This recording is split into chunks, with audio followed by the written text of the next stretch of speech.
Hey friends, this is Pastor Craig, and I'd like to welcome you to Ask Pastor Craig. Thanks for joining me this evening. My question tonight is this: as the holidays approach, I find myself depressed and discouraged.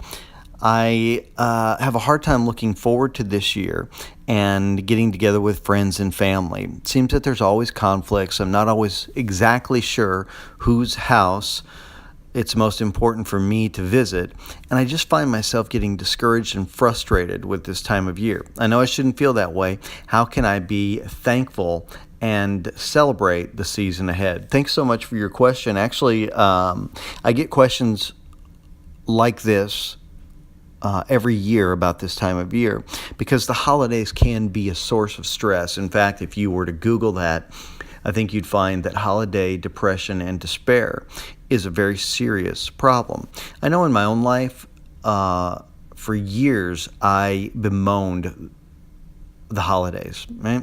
I didn't enjoy them at all. In fact, I was a self-professed Grinch.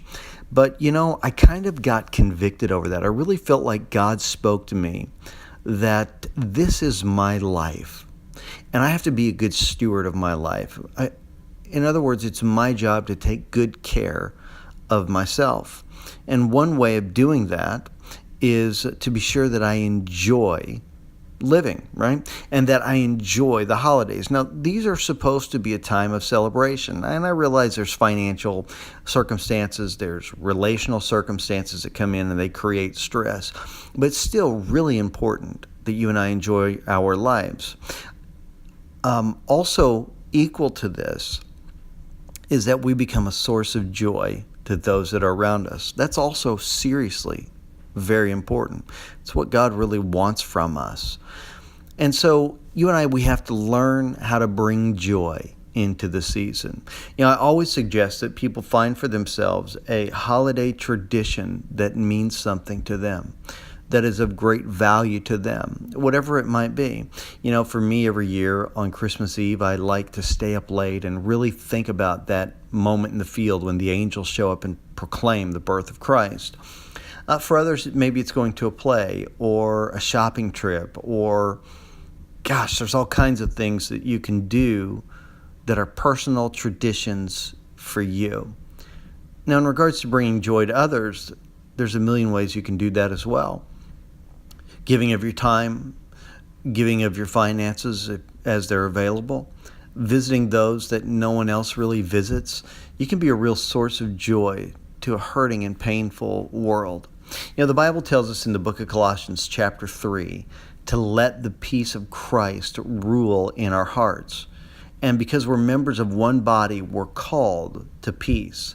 And then he puts on top of that, and be thankful. And that's really what you and I, we've got to learn to do. We've got to learn to be thankful. We've got to learn to essentially juice the goodness out of life and really enjoy our existence and be a source of joy to those that are around us. I would encourage you this holiday season, with Thanksgiving right around the corner and the Christmas season exploding on top of us, I would really encourage you this holiday season to find joy in the season and to be a source of joy in the season as well. Find creative ways to do that, and you'll be blessed. I hope that helps you. God bless you. Thanks for listening this evening. If you have a question, a comment, we'd like to hear from you. You can do that in one of two ways. You can reach me at my Facebook page, facebook.com/Pastor Craig Online, or this radio program's Facebook page, facebook.com/ROR Ministries. God bless you. Merry Christmas.